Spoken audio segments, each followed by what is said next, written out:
یہ ہے سیریا، دنیا کی قدیم اور امیر ترین سیویلائزیشنز میں سے ایک، لیکن یہی سرزمین آج بدترین سول وار کا شکار ہے۔ جب بھی سیریا کا ذکر آتا ہے تو آپ کے ذہن میں سول وار، ریفیوجی کرائسس اور ٹینشنز کا خیال آتا ہوگا، بٹ آپ نے کبھی سوچا ہے کہ سیریا اس حال تک پہنچا کیسے؟ اصل میں سیریا کی بربادی کے پیچھے پولیٹکس یا ڈکٹیٹرشپ کے بجائے ایک ایسی چیز کا ہاتھ ہے جسے وہ کبھی چینج نہیں کر سکتا، اور وہ ہے اس کی جیوگرافی۔ جی ہاں، سیریا کی جیوگرافی ہی اس کا سب سے بڑا قرض ہے، کیونکہ سیریا کی قسمت اور فیوچر دونوں اسی سے جڑے ہوئے ہیں۔ سیریا پر جس مرضی کی حکومت ہو، یہ جیوگرافیکل پرابلمز اسے ہمیشہ مسئلوں میں دھکیلتے رہیں گے۔ تو آئیں جانتے ہیں کہ کیسے پہاڑوں، ریگستانوں، دریاؤں اور بارڈرز نے سیریا کو کبھی نہ ختم ہونے والی وارز میں دھکیل دیا ہے۔ سیریا کے آج کے کرائسس کو سمجھنے سے پہلے ہمیں سیریا کی لوکیشن کو سمجھنا ہوگا۔ سیریا مڈل ایسٹ کے بالکل سینٹر میں ہے اور اس کے 5 پڑوسی ہیں: ترکی، عراق، لبنان، جارڈن اور Israel. So it's a crossroads between Europe, Asia and Africa, اور جس کا بھی سیریا پر کنٹرول ہوتا تھا، دنیا کے ٹریڈ، آرمیز اور سیویلائزیشنز پر بھی اسی کا کنٹرول ہوتا تھا۔ پر یہی لوکیشن سیریا کو امپورٹنٹ بنانے کے ساتھ ساتھ بہت ڈینجرس بھی بناتی ہے۔ تاریخ میں کئی بڑی سلطنتیں یہاں ابھری اور گریں،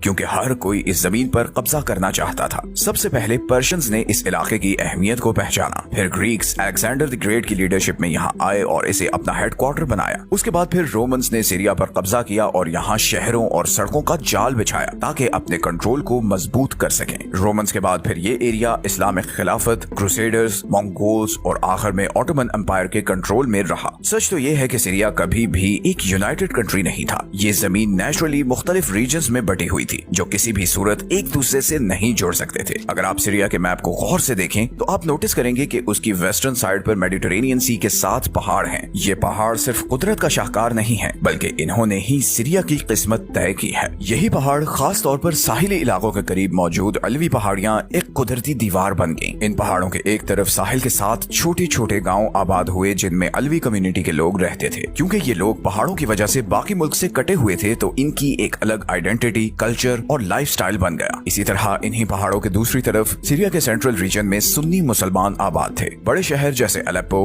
ہما، ہومس اور دماسکس فرٹائل زمین اور ٹریڈ روٹس پر بنے ہوئے تھے، جس کی وجہ سے یہاں ٹریڈ اور کامرس خوب پھلی پھولی۔ یہ شہر بہت ایڈوانسڈ بھی تھے کیونکہ ان کا باقی عرب دنیا سے کانٹیکٹ بھی تھا، لیکن یہ لوگ ساحلی علاقوں میں موجود علوی کمیونٹی سے خود کو دور محسوس کرتے تھے کیونکہ پہاڑوں کی وجہ سے ان کا آپس میں نہ کوئی رابطہ تھا اور نہ کوئی ملنا جلنا، اور نتیجتاً ان دونوں کمیونٹیز میں کوئی خاص تعلق نہیں بن سکا۔ تو اس طرح یہ کوسٹل ایریاز شیعہ علوی کمیونٹی کے کنٹرول میں تھے، جبکہ سینٹرل ایریاز پر سنی مسلمز کی میجورٹی تھی۔ تو یہ ایسا تھا کہ جیسے 2 پڑوسی ہوں جنہیں ایک دیوار نے جدا کر دیا ہو۔ وہ جیوگرافیکلی تو ساتھ رہتے ہوں پر سوشلی اور کلچرلی ان میں بہت